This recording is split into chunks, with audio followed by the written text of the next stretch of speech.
नमस्कार, आप देख रहे हैं वीके न्यूज और मैं दिष्टुर उपाध्याय।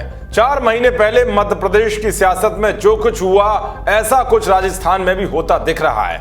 ऐसे में राजस्थान के सीएम अशोक गहलोत की धड़कनें बढ़नी शुरू हो गई हैं, क्योंकि राजस्थान के उप मुख्यमंत्री सचिन पायलट 3 दिनों से दिल्ली में डेरा डाले हुए हैं। तो वहीं शनिवार की रात हरियाणा के मानेसर में राजस्थान के 24 विधायक एक बड़े होटल में ठहरे हुए हैं। ये कुछ वैसी स्थिति बनती दिख रही है जैसी मध्य प्रदेश में ज्योतिरादित्य सिंधिया के समर्थक विधायक पहले हरियाणा के गुरुग्राम और फिर कर्नाटक में जाकर एक रिसोर्ट में ठहरे थे। तमाम चर्चाओं के बीच एक चर्चा ये भी है कि पायलट बीजेपी के संपर्क में है। सूत्रों के मुताबिक पार्टी की ओर से जब संपर्क करने की कोशिश की गई तो राजस्थान के कई विधायकों के फोन स्विच ऑफ मिले।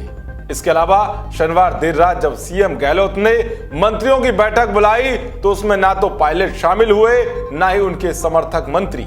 यानी कि राजस्थान की गहलोत सरकार पर संकट गहराता जा रहा है। शनिवार को सीएम गहलोत ने बीजेपी पर सरकार गिराने का आरोप लगाते हुए हमला बोला था, जबकि बीजेपी का कहना था कि यह सारा मामला कांग्रेस के अपने भीतर का है। शनिवार को राजस्थान का सियासी घटनाक्रम जिस तेजी से बदलता दिखाई दिया, उससे वहां मध्य प्रदेश का घटनाक्रम दोहराता दिख रहा है, क्योंकि कमलनाथ के सामने तब युवा नेता सिंधिया थे, तो अब गहलोत के सामने युवा डिप्टी सीएम सचिन पायलट हैं। बीजेपी नेता ज्योतिरादित्य सिंधिया और राजस्थान के उप मुख्यमंत्री सचिन पायलट की दोस्ती किसी से छिपी नहीं है। कांग्रेस छोड़ने से पहले भी सिंधिया ने सचिन पायलट से मुलाकात की थी और सिंधिया की ओर से बीजेपी ज्वाइन करने के बाद उनके दोस्त सचिन पायलट ने सबसे पहले चुप्पी तोड़ते हुए सिंधिया का कांग्रेस छोड़ना दुर्भाग्यपूर्ण बताया था और साथ ही पार्टी आला कमान पर भी सवाल उठाए थे।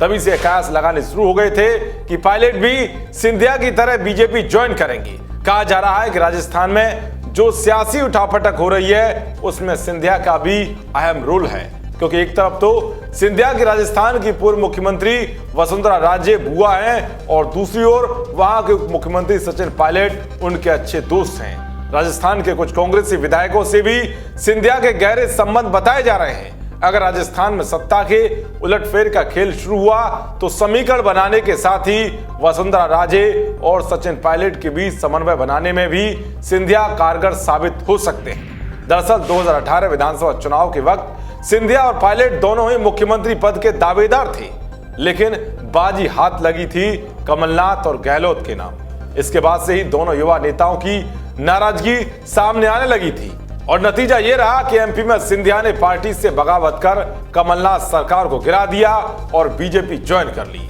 तब सोशल मीडिया पर ऐसी अटकलें खूब लगी थी कि पायलट भी दोस्त सिंधिया की राह पकड़ सकते हैं। खैर, राजस्थान में जो मौजूदा सियासी समीकरण बने हुए हैं उसकी तस्वीर भी जल्द ही साफ हो जाएगी। आइए अब एक नजर डालते हैं राजस्थान के मौजूदा समीकरण पर। दरअसल 200 सदस्यों वाली राजस्थान विधानसभा में कांग्रेस के 107 विधायक हैं। इसके अलावा उन्हें 13 निर्दलीय विधायकों का समर्थन हासिल है। आरएलडी के एक विधायक सुभाष गर्ग भी सरकार के साथ हैं, जो गहलोत कैबिनेट में मंत्री हैं। इस तरह गहलोत सरकार को 121 विधायकों का समर्थन हासिल है। दूसरी तरफ बीजेपी के 72 विधायक हैं। खैर, अब देखना यह होगा कि राजस्थान की सियासत में उठा तूफान क्या मध्य प्रदेश का घटनाक्रम दोहराएगा। देश और दुनिया की तमाम खबरों को पाने के लिए देखते रहिए वीके न्यूज। नमस्कार।